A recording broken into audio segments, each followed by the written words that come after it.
Hi. It's been so long.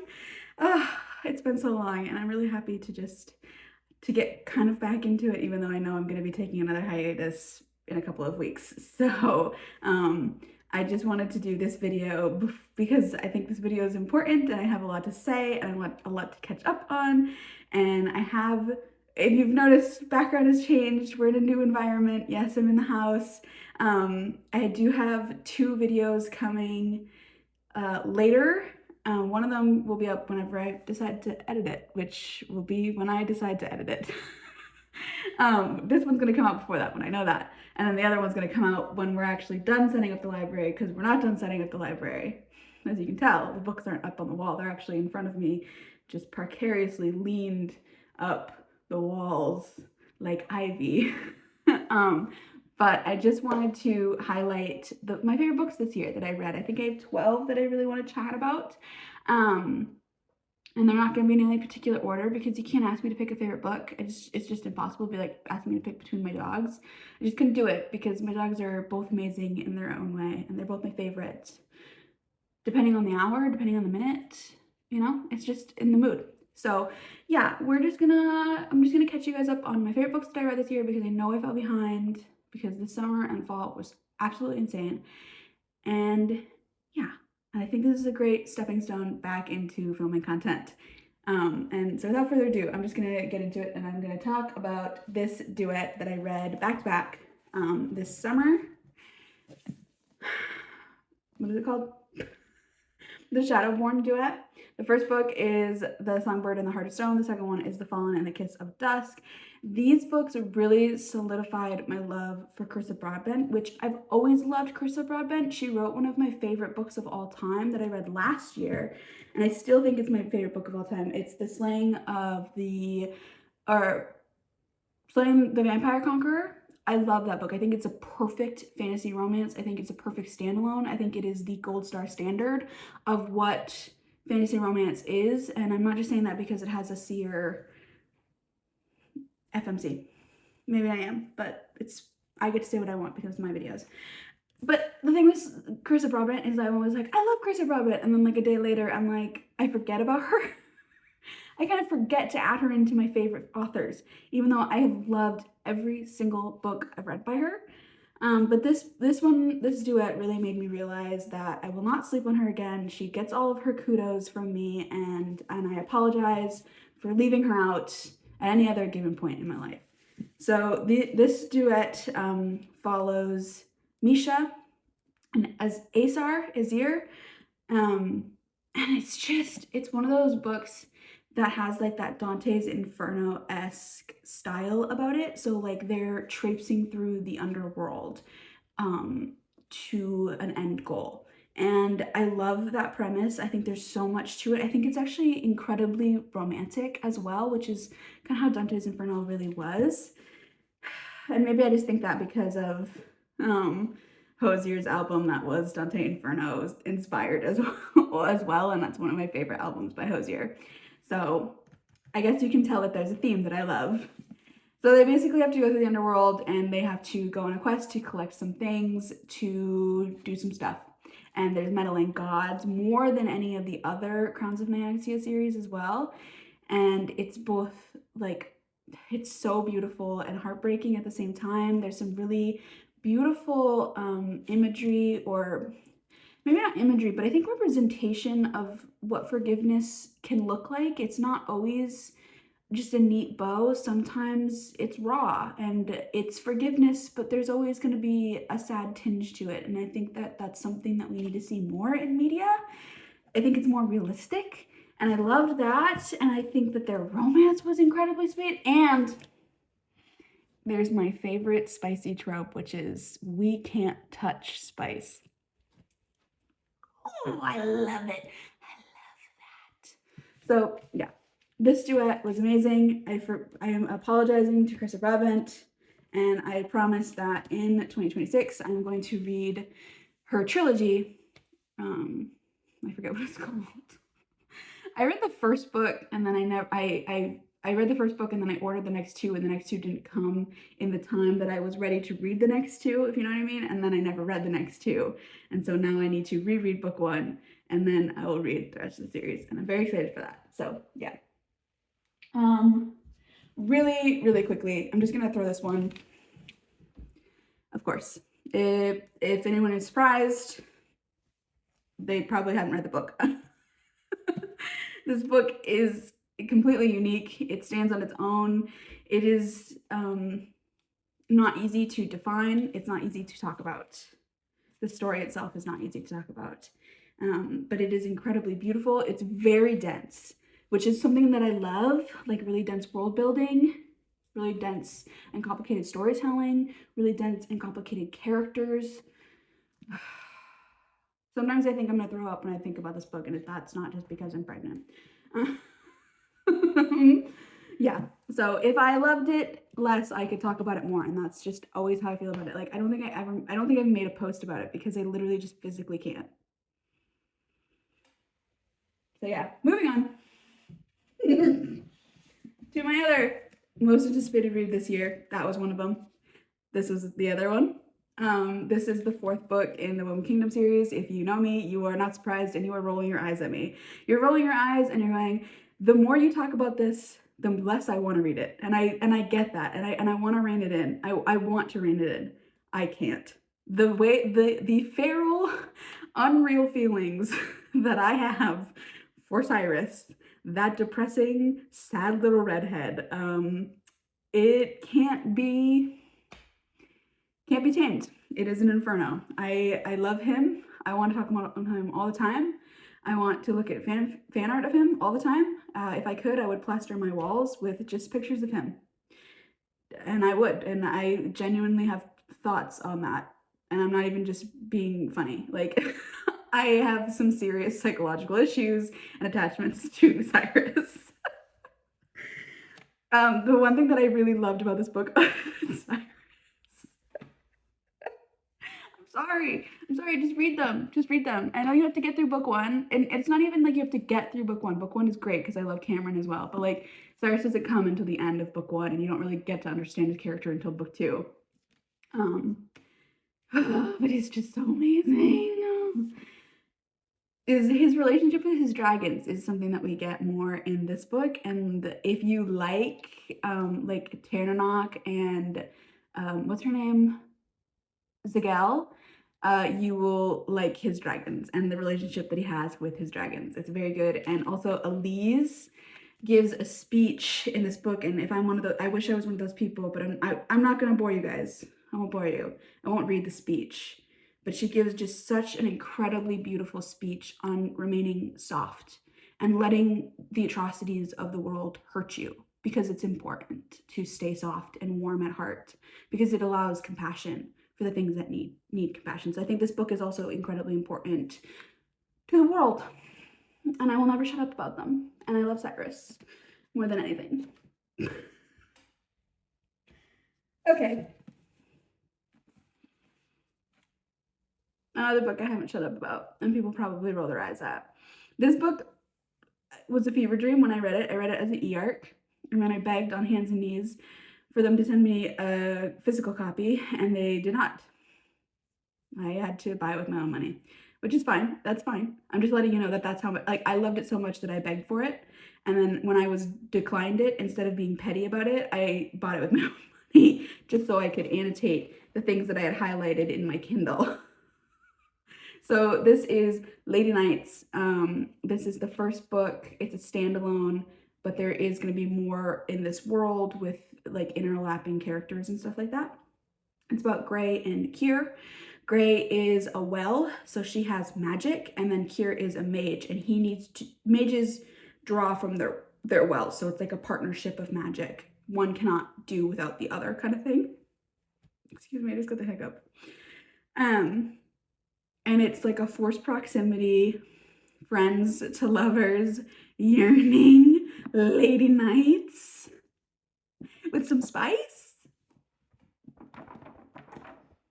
Whenever I think about this book, whenever I look at this book, I just hear Taylor Swift in my head, which is not unusual, but she's like, help I'm still at the restaurant. Yeah, that's me sitting in the corner that I haunt.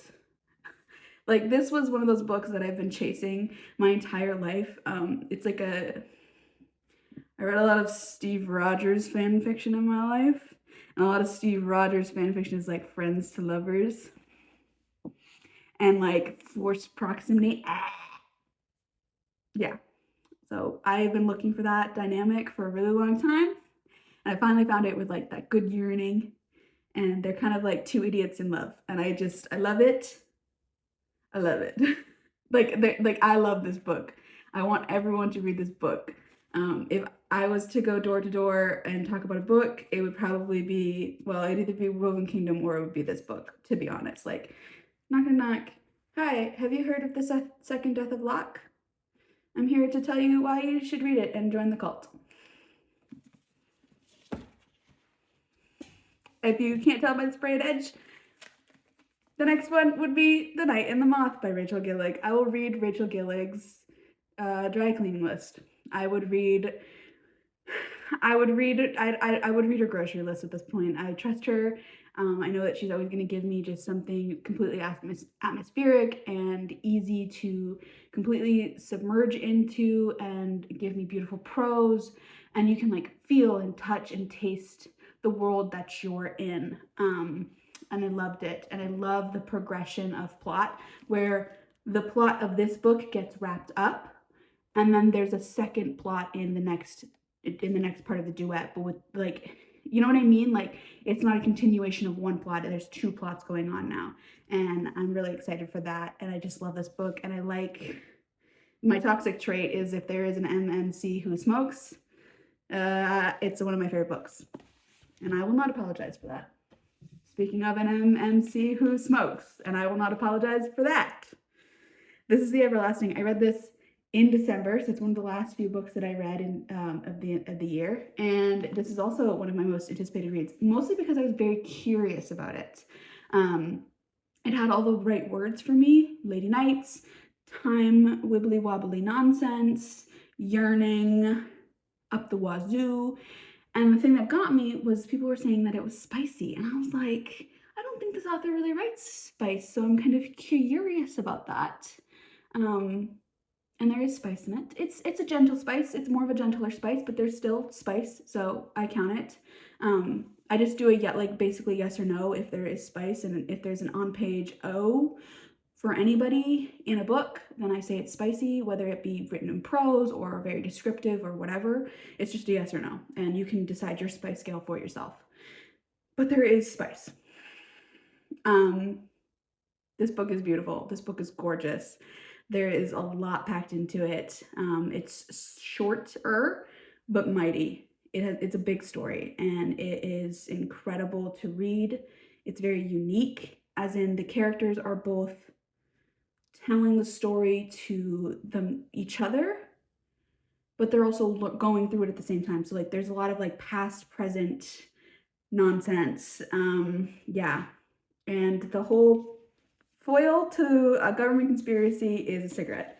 Again, I will not apologize for my toxic trait, and I will not be explaining myself. This is the last book I reviewed on my YouTube channel. It's been a long time. I feel bad about that, and I'm sorry. But I still haven't stopped thinking about it, and I'm really, really excited for book 2. It is a duet, which comes out early this year, 2026. This is A Fate Forged in Fire. It has 2 chaotic redheads. This is a true enemies to lovers, in my opinion, and I do not throw that around lightly. I'm actually very picky and judgmental when it comes to enemies to lovers. This also has the best kissing I read this entire year. It was good. It was really good.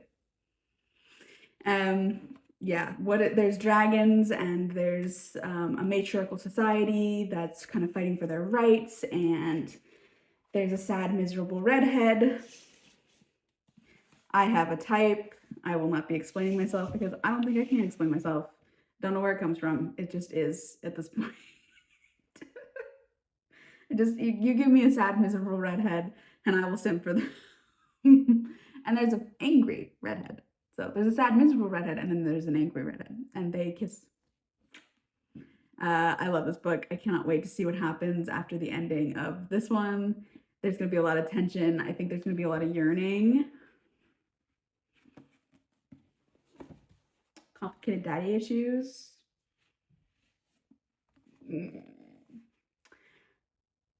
I love this book. I think that if you like, I don't know if I did a review of this book or not. This book is probably going to be hit or miss for some people, in the same veins that Alchemized and what's it called? When the Moon Hatched. I feel like that those two books really coincide with this one, as in it has very like sink or swim world building. Either you just go along for the ride and pick it up, or you don't understand what's going on and you don't like that the author isn't explaining it to you. It's a natural world building to me. Like the character isn't in their head thinking about the way the world works. When you don't go around thinking about the way the world works, you don't think about how your fridge works when you go to open the fridge. You know what I mean? It just is a part of your world, and that's how the world building is with this. There is a glossary, and it's meant to be used. This book was great. It's about a woman who a few years ago went into the city to become a healer, and she was in the wrong place at the wrong time, and somebody tried to kill her, and she was left for dead and brutally scarred. And now she is back, and she is off for revenge, and she has to work with the person who was there on the night that she was hurt. This borderlines a true enemies to lovers, in my opinion, but it's kind of only one-sided enemies to lovers, which I think is very interesting. It's like a reluctant allies, but she's there to spy on him. So she hates him, she's there to spy on him, and he's like, oh, she's just my reluctant ally. She's a little bit, she's a little bit prickly. I can work with prickly. He doesn't quite understand why she is the way that she is yet. It can't be read as a standalone, in my opinion, but there is going to be another book coming out this year with the same two characters. So I'm very interested to see what the plot is of that book. This is also like a takedown of a corrupt government type of vibes. It is written with like ancient Romy judicial style government. I do believe that the author is a lawyer. Is a lawyer. Yep. She was a lawyer, so that makes sense. And that's why it fits. She does a really good job with this like corrupt law system in her book. She has things to say about how she feels about the law or the judicial system. It was really good. And there is also spice. And a man in a slutty bathrobe with chest hair. Where's the chest hair in fantasy romance? People always talk about, oh, the girls they didn't talk about how they shaved their arms or their legs. But I'm like, where's the male chest hair? I don't remember if he has chest hair, but I assume he does because he's Nordic. And Nordic men just have chest hair, in my opinion. This is a Broken Souls and Bones. I have not been saying the titles, but hopefully you can see the covers that I'm holding. This book surprised me. I think this was one of my most surprising reads for me because I was not expecting to like it as much as I did. I've tried this author before. I did not vibe with it. I only got like 50 something pages into one of the books, and I was like, there's too much going on. It was like fae and pirates and Vikings and there's just like too many hats on top of a hat, and eventually you just look silly, in my opinion. So I wasn't expecting to love this as much as I did. It is incredibly unique. So there's like almost like, I would say body horror in parentheses. I don't like horror things, and I was fine reading it, but this girl's magic is to meld bone onto people, and they are given like extra strength and power from the person's bones that they're attached to. So like somebody could have like extra knuckles or like things like poking out of them. Yeah, so that's her power, and she's been in hiding. She gets found out, and then her bodyguard is a nonverbal man, and there's an excellent mystery going on. This book had me grabbing my pen in like, I hadn't really like felt like that analytical juice flowing in any of the books that I had been reading up until this book, really. And I had finally been like, there's a mystery going on, and I think it's one thing, but I don't know how it can be this one thing. And so I started writing in my book, like circling things, going back, and that is just like the feeling that I live for. And the mystery is, the way everything goes is very interesting. And I'm really excited to see what happens in book 2, which comes out very early. I think it comes out in March, Heir of Twisted Lies. And I'm very, very excited. And I think it's a duet as well. So big year for duets for me. I just love a Norse. Again, it was really unique. There was spice in a world of, shadow daddies and men with wings. Whenever I find a fantasy romance that breaks the mold, I just can't help but feel very passionate for it. Do I need to say anything? I do. I need to make a video, and I know I keep saying I'm going to, and I will one day, very soon. Because I think, well, I probably have one before the last book comes out explaining the series. So this is the Guild Hunters' newest release. The 2 characters in this book that this book focuses on, Aiden and Ilium, they are my babies. I love them so much. I could cry thinking about them. This is a friends to lovers as well. That is my favorite trope, to be honest. You all can keep your enemies to lovers. I think friends to lovers done well can be more angsty and more heartbreaking and just more delicious than an enemies to lovers. That's my hot take. I feel so strongly about this couple. And this book also took me through a ringer because it jumps between the last time we had seen them and 700 years, which is insane. And I love them. And I love the Guild Hunters. And there's a lot of really good Raphael moments in this book because he's kind of like their father figure, and he is the main character throughout most of the Guild Hunter series, the male main character. And he's just like so sweet and so perfect to these boys, and I love him dearly for that. When I was getting ready to film this video, I was pulling the books out, and I put all the books on the pile, and I was looking at the pile, getting ready to talk about them, kind of refreshing my memory, looking at my reviews of all of them. And I was really surprised that I grabbed this one at first. This is A Veins of Drowning. Again, the beginning of a duet that will be finished this coming year in 2026. And I was like, oh, I can't believe I grabbed this book. But now that and then I was like thinking about it, I'm like, no, I understand why I grabbed it. It has one of my favorite tropes in it, which happened in 2 other books that I read this year, which is that forced proximity magicness that needs, like bonds that happen. I eat that up. Like when they physically can't be apart or else it causes them pain. I love that. I'm a clingy person. I want to be around my partner all the time. So this is also a very interesting book because it is pretty unique. It deals with an FMC who is a siren, and she is brought up in a kingdom that kills sirens and hates them. Yeah. And she ends up, the thing that I liked about this is that the FMC has always just been trapped, and she's been sheltered from the world, and it shows throughout the book.